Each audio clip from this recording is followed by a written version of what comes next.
A brazen attack from the sea, Ukrainian forces using jet skis to land in Russian-occupied Crimea. The fighter speaking goes by the call sign Musician. He tells me the operation was successful but tough. While we were landing, the sea was stormy, he says. The waves were up to 2 meters high, plus Russian warships were patrolling, the Raptors.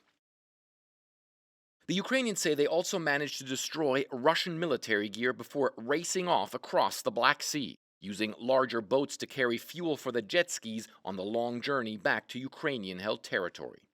Musician says these missions are militarily essential.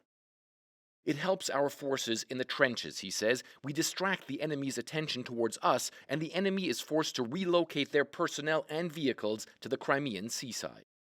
Ukraine has started a major campaign against Russian military targets in and around Crimea, hitting the HQ of Moscow's Black Sea Fleet, damaging a submarine and a Russian landing ship, as well as hitting an airbase. The Ukrainians use drones and cruise missiles for some of the attacks, but rely on a network of undercover partisan groups inside Crimea for information and targeting. One of the groups agreed to answer our questions, but only in writing for security reasons. We constantly monitor all military facilities on the territory of the Crimean Autonomous Region with the help of our agents and residents of Crimea, who constantly inform us, the Atesh Group writes. A wide and developed system of agents allows you to make a choice. One of the key targets Ukraine has hit several times, the Kerch Bridge linking occupied Crimea to the Russian mainland. The attacks have led to severe disruptions, Russian leader Vladimir Putin vowing revenge. There will definitely be a response from Russia, he said. The Ministry of Defense is preparing proposals. For the Ukrainians, missions like these are also psychologically important, one of the planners of the jet ski raid tells me. We are fighting a trench war on the front lines, and the armed forces' success is not so obvious, he says, and special operations of this kind in the rear or in the sea, they inspire and give energy to keep fighting. And the fighters in the Bratstva unit say their next infiltrations are already in the works, but they won't say when, where, or how. En los días transcurridos desde que Hamás atacó a Israel, fotos y violentos vídeos han inundado las redes sociales. También ha aumentado la propagación de información falsa o engañosa y de imágenes antiguas o no relacionadas con los hechos, añadiendo confusión a un momento ya caótico. Es peor que el período previo o posterior al 6 de enero. Es peor que el apogeo de la pandemia de COVID-19 o el lanzamiento de la vacunación. Esta es, francamente, la cantidad más intensa de desinformación que he visto difundida en las redes sociales desde que tengo uso de razón. Entre las varias noticias, un videoclip de casi 1 millón de visitas afirmaba, falsamente, que Ucrania contrabandeó armas a Hamás, mientras otro mostraba niños enjaulados, afirmando que eran israelíes secuestrados. Pero en realidad, el vídeo era anterior al ataque de los militantes palestinos. Escenas del videojuego Arma 3 han sido presentadas como un nuevo ataque aéreo contra Israel. Personas corriendo para entrar al concierto de Bruno Mars en Tel Aviv el pasado 4 de octubre fueron mostradas como gente escapando del evento musical atacado por Hamás. Un comunicado falso de la Casa Blanca sobre ayudas a Israel. Todos son casos que en las redes encuentran amplificación masiva, según el experto en medios Michael Spikes. Tenemos que hacernos preguntas como ¿de dónde viene esta información? ¿Las personas que me proporcionaron esta información tienen algún tipo de interés sobre que la misma sea cierta o no? En las plataformas donde obtenemos esta información no siempre tenemos ese tipo de contexto. No siempre obtenemos esa información como respaldo para cualquier tipo de reclamo. Por eso creo que es muy importante para nosotros como consumidores asegurarnos de buscar pruebas que puedan respaldar cualquier afirmación. Para contrarrestar la lluvia de noticias falsas en las redes sociales, expertos recomiendan seguir el método SIFT, un acrónimo en inglés. Consiste en 4 pasos. Detente. Investiga de dónde proviene el contenido. Encuentra una fuente confiable. Rastrea la información hasta dar con el contenido original. De igual manera, periodistas como Cindy García de Verificado MX dicen que es importante no amplificar algo de lo que no se tiene seguridad. aunque se tengan pocos seguidores en las redes. Incluso la desinformación mata, o sea, llega a matar porque hay cosas que circulan y que no son verdad y que pueden generar pues una emoción muy fuerte al grado de tener pues algún problema de salud y pues obviamente es necesario detenernos para revisar qué es lo que estamos analizando, ¿no? Según expertos, el actual conflicto apela mucho a las emociones y las personas tratan de buscar explicaciones sencillas a situaciones complicadas. Y en este contexto, podrían haber actores que deliberadamente engañan haciendo circular noticias falsas, con el objetivo de polarizar más el escenario, llegando a oscurecer la evidencia real. 10 days after Hamas carried out its attack in southern Israel, Yossi Landau is still discovering fresh horrors from that day. When we were going to clean up, to pick up the terrorists, it was like all of the houses in the back were the field over there. And there was one terrorist body over there. And we went, and just right next to him was a body of this 14, 15-year-old. Head chopped off. We were looking around for the head. Couldn't find it. What's the answer? Landau is a 30-year veteran of Zaka, a search and rescue group that specializes in recovering the victims of mass casualty events. But he has never seen anything like the horrors of October 7th. On your way to Kibbutz Be'eri, you came across a shelter. You found 20 people inside, and they were burned alive. I first came into that place. I saw they were hugging. They were trying to escape and to defend themselves. When people are burned alive like that, they suffer. They suffer till they burn, they suffer. For hours, Landau and his team of 30 volunteers worked painstakingly to pry friends, relatives, and perhaps even lovers from each other's arms. We have to take out each and every one and to take them apart while they were burned. Only this took us about 4 to 5 hours. At Kibbutz Be'eri, Landau and his team found a family of 4 around a dining room table. On one side, the parents. On the other, a boy and a girl, about 6 or 7, all with their hands tied behind their backs. you said that the bodies that day, they spoke to you. They told you stories. When you got to Kibbutz Be'eri, what was the story that you found in that first house? The terrorists were having a ball, eating the food that was on the over there that was prepared for the holiday.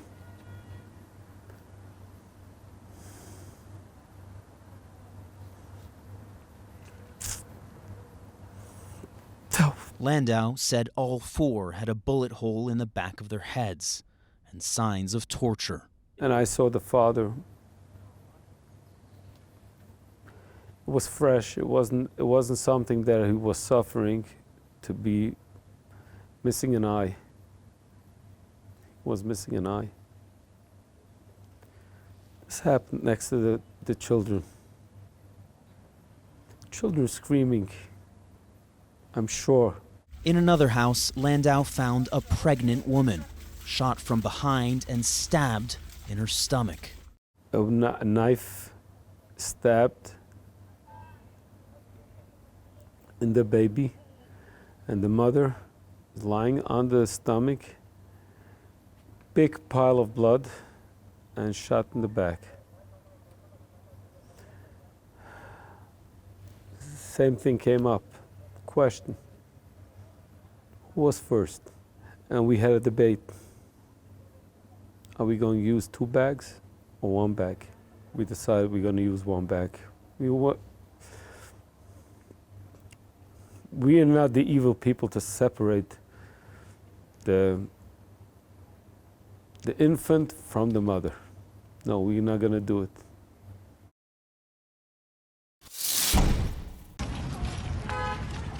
Confusión, miedo y desesperación viven los habitantes del norte de Gaza, alrededor de 1.100.000 personas. Esto después del ultimátum de Israel para que se movilicen al sur del territorio ante una inminente operación militar en la zona. La población ha perdido el acceso a electricidad, agua y comida.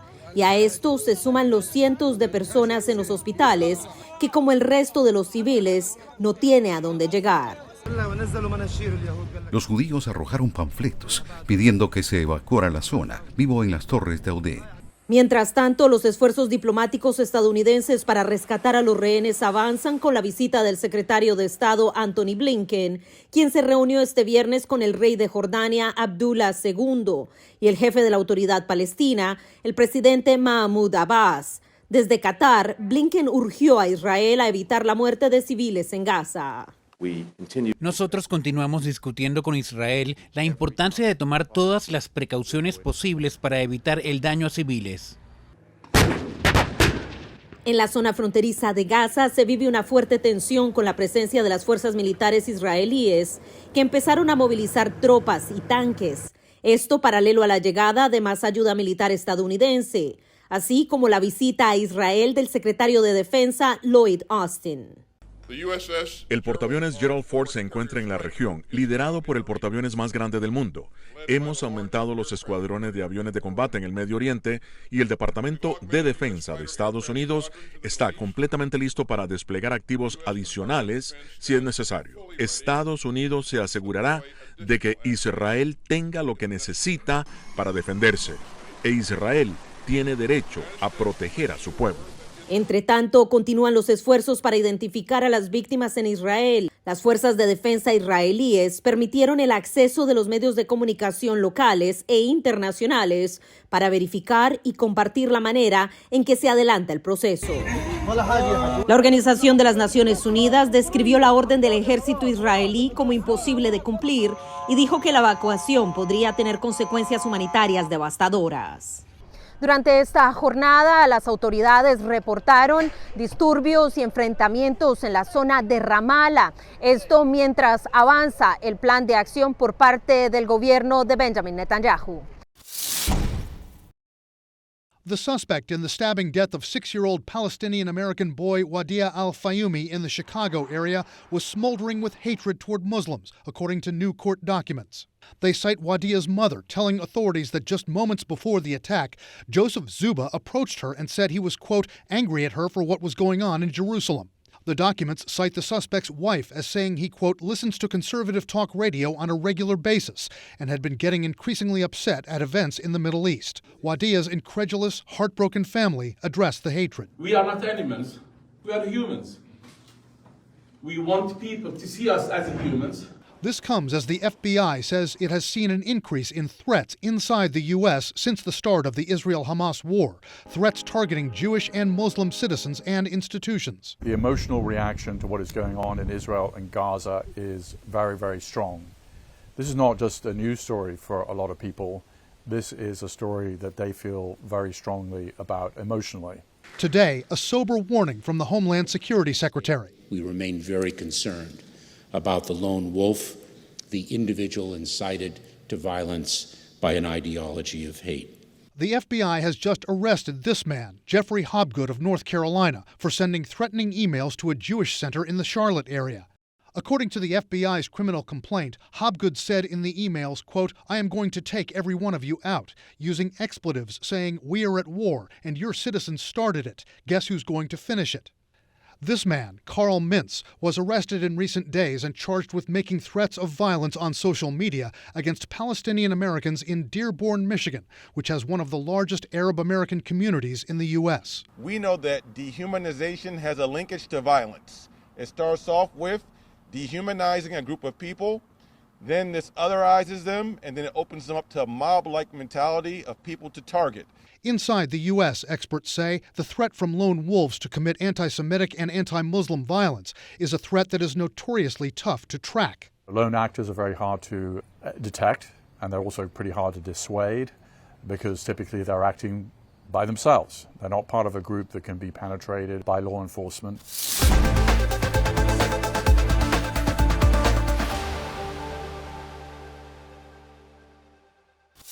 Continúen con la buena programación que tenemos en Telearuba. Nos volvemos a ver en una próxima emisión.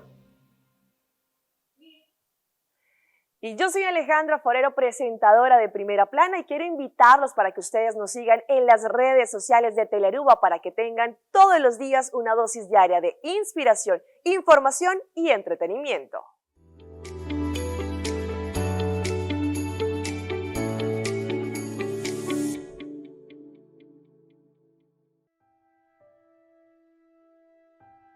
Obi gente ta quiere, kutur kacho también es un cos. Kunantin tur caminda di drume.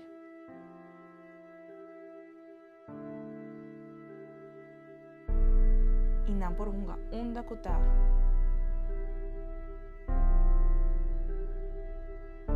Sigur, tur caminda tin koi kometa.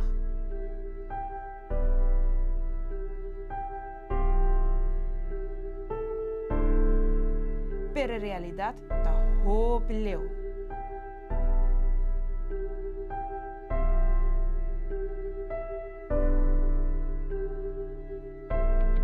Ban stop es aquí. Por favor, steriliza y castra vuestra mascota.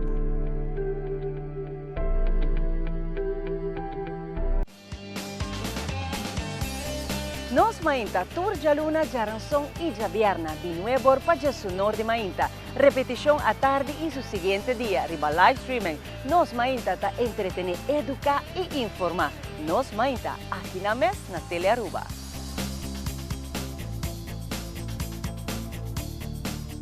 Hasta aquí nuestra información por el día de hoy. De parte de todo nuestro equipo de trabajo, les agradecemos como siempre por su fiel sintonía.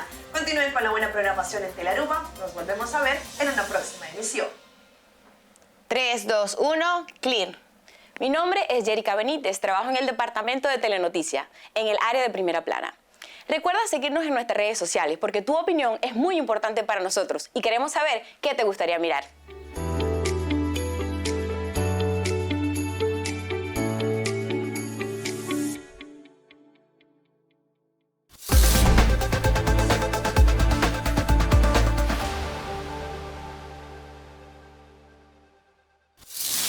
La Organización Mundial de la Salud recomendó hace unos días que se utilice la primera vacuna contra el dengue, en un momento en el que la transmisión de esta enfermedad aumenta en regiones como Latinoamérica y se convierte en un problema importante de salud pública a causa de varios factores. La vacuna de nombre Takeda, producida por una farmacéutica japonesa, podría ayudar a prevenir o disminuir la gravedad de la enfermedad. Demostró que era eficaz en un 84% para prevenir las hospitalizaciones por dengue, que yo me hospitalizara por dengue, y en un 61% que yo desarrollara un dengue sintomático si estaba vacunado. La vacuna se aplica en 2 dosis y con un intervalo de 3 meses y de manera subcutánea, es decir, por debajo de la piel y por encima del músculo. Esta vacuna está aprobada para ser administrada en personas de entre 4 y 60 años de edad. La vacuna está diseñada para proteger contra cualquiera de los 4 serotipos del virus, el dengue. El grupo poblacional para el cual está diseñada la vacuna dice que sí se aplicaría las 2 dosis. Sí, para prevenir, ¿verdad?, una enfermedad del dengue. ¿Así estarían más seguros? Así estaríamos más seguros, sí, claro que sí, porque ahorita, hoy en día, donde quiera, ¿verdad?, más con lo de la lluvia, más probabilidad que de dengue. Me la aplicaría por cuestión de salud, ¿verdad? ¿Para prevenir cualquier riesgo? Sí. ¿Y a sus hijos? También. Sería bueno que la implementaran, pues, para proteger la salud de todos. Esta nueva vacuna está contraindicada en mujeres embarazadas, en periodo de lactancia o para personas a quienes no les funcione adecuadamente su sistema inmune.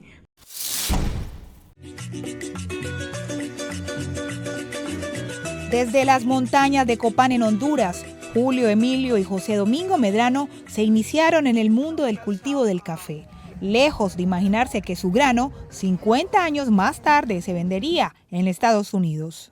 Allí vendíamos al que llegaba a comprar, vendíamos y por menor o mayor, pero llegaban a la casa, en el campo, personas del mismo país, pero a comprar por quintales, algo así.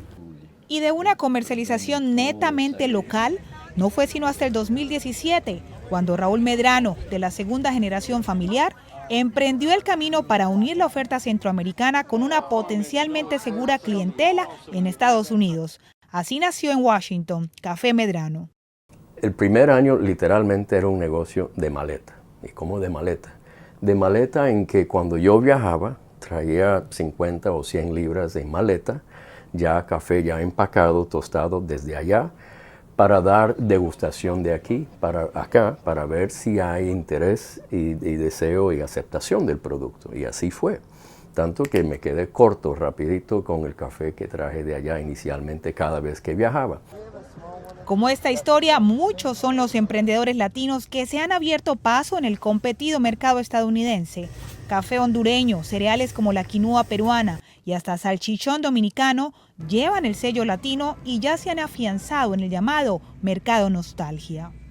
Yo creo que eso ha sido un giro importante para los países de la región y en parte se lo debemos a las negociaciones comerciales, a los tratados de libre comercio que se han firmado entre Estados Unidos y nuestros países. No vamos a decir que todo, pero creo que han dado un impulso en que esos productos que antes no podían entrar, ya fuese por barreras técnicas, por obstáculos relacionados al medio ambiente también o cuestiones sociales.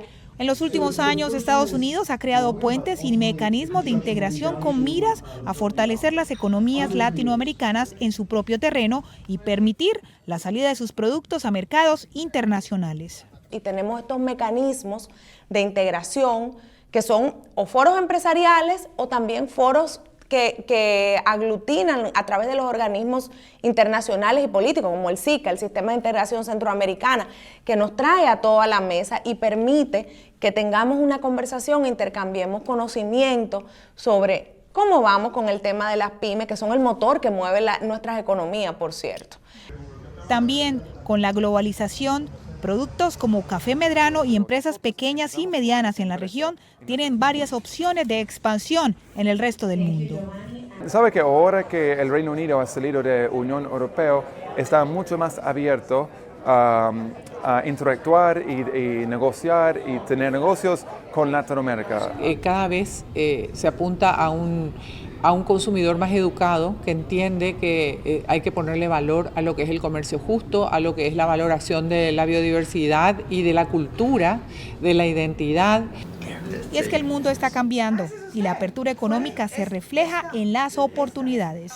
Oportunidades como las tomadas por esos agricultores hondureños que pasaron de un sueño a una sólida historia que involucra ya a 3 generaciones. Me siento orgulloso de eso, porque viene de nuestra tierra y va a llegar algún tiempo que va a ser más grande la compañía. Tras perder su trabajo, Gustavo encontró en el huevo la única forma de sustento para su familia. Vi la oportunidad ahí con los huevos y dije, vamos a emplear gente, vamos a vender arepas con huevos, y ahí arrancó todo esto y ha sido un éxito. Gracias al huevo y a ese puesto de comida, hoy el paisa, como lo conocen en esta esquina del barrio 7 de agosto, le da trabajo a otras 10 personas, aunque los precios del huevo lo hayan golpeado. Muy difícil, es muy difícil porque uno comprar los huevos a 6.000 y de un momento a otro, y eso que yo los compro a 16 al por mayor, tú vas a un Carulla, un Éxito y los huevos valen 22, 25, pero imagínate, o sea, los compramos a 16, el huevo está muy caro, está difícil, sostenerse uno está difícil acá en Colombia. Hoy en Colombia cada persona consume en promedio 315 huevos al año. Para muchos restaurantes el huevo es la proteína que reemplazó otras comidas. En promedio podemos estar vendiendo más o menos 300 diarios, más o menos 9.000 huevos mensuales en promedio, es lo que se consume. De acuerdo con el presidente de FENAVI, la industria ha sido golpeada y de ahí el aumento del precio y la baja producción que se dio. El año pasado cerramos con 16.000 millones de huevos, veníamos 17.000 millones de huevos, pero a consecuencia de los bloqueos ilegales bajamos 1.000 millones de huevos. Pero destaca el buen momento con el que cerrarán este año, convirtiéndose Colombia en el segundo país más consumidor de huevo después de México. Colombia produce 18.000 millones de huevos, vamos a cerrar este año con la producción más alta de la historia, y la buena noticia es que además vamos a ser el segundo consumidor per cápita en el mundo de huevo este año, con más de 338 huevos.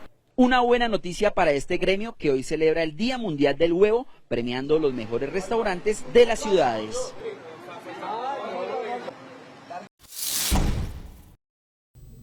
La reciente publicación del Libro Blanco La Iniciativa de la Franja y la Ruta, un pilar clave de la Comunidad Global de Futuro Compartido, ha generado respuestas al otro lado del Pacífico. Un experto peruano en temas asiáticos resaltó el fortalecimiento de las inversiones en los países que forman parte de la iniciativa. Además, señaló que la celebración del tercer foro de la Franja y la Ruta para la Cooperación Internacional en Beijing será un vehículo importante de comunicación entre China y los países que construyen conjuntamente la iniciativa. Bueno, recientemente libro blanco, emitido por el Consejo de Estado, donde se evalúa los 10 años de la iniciativa del presidente Xi Jinping sobre la Franja y Ruta Ita-Ilú, me parece sumamente interesante porque en primer lugar hace una evaluación de los resultados de esta iniciativa en términos muy amplios, ¿no? Sobre todo la inversión y el comercio en los países que forman parte de esta iniciativa gubernamental. Y creo que este documento da una línea a seguir en lo que va a ser esta iniciativa en los próximos años. Y eso va de la mano también con el tercer foro sobre el foro, ¿no?, importante que se va a realizar pronto en China sobre la iniciativa de Franja y Ruta, el cual creo que será muy importante para la coordinación y la comunicación entre China y los países que forman parte de esta iniciativa. Ello ayudará un poco a trazar las líneas concretas de los futuros proyectos que se van a establecer entre los países, fundamentalmente comercio, inversión, conectividad y sobre todo infraestructura, que son aspectos que nuestros países necesitan y en donde China tiene un gran desarrollo y que podría aportar para el fortalecimiento, de la cooperación en todos estos sectores. Por tanto, yo creo que este foro ayudará al diálogo, a un mayor intercambio de ideas y sobre todo la propuesta de nuevos proyectos de inversión y comercio e inversión para los próximos años. Helen Mirren tendrá que esperar para recibir su premio de American Cinematheque. La organización de Hollywood pospuso su ceremonia anual que estaba agendada para el 4 de noviembre debido al continuo paro del sindicato de actores. American Cinematheque dice que anunciará una nueva fecha en las próximas semanas. Mientras tanto, Mirren puede admirar el resto de sus premios, que incluyen un Oscar, un Tony, 5 Emmys y 3 Globos de Oro. Emmett Perry Jr. was his birth name. He changed his name to Tyler Perry because he had an estranged relationship with his dad. I just could not understand how this man could look at me and hate me with such passion. My mother said, don't you ever let anybody tell you who you are. You know Este es el primer avance de Maxine's Baby, The Tyler Perry Story. La película sigue al empresario del entretenimiento desde su niñez traumática hasta la creación de su propio camino al éxito en Hollywood. El documental se estrena en Prime Video el 17 de noviembre. It's time. Episodios individuales de The Chosen se han transmitido en cines. Ahora, toda la 4ª temporada de la serie sobre la vida de Jesús llegará a la pantalla grande. Los episodios saldrán 2 o 3 a la vez y estarán en cines por 2 semanas cada uno a partir del 1 de febrero. Luego se estrenarán en la página web de la serie y en otras plataformas. Para el Minuto Hollywood, soy Laura Díaz.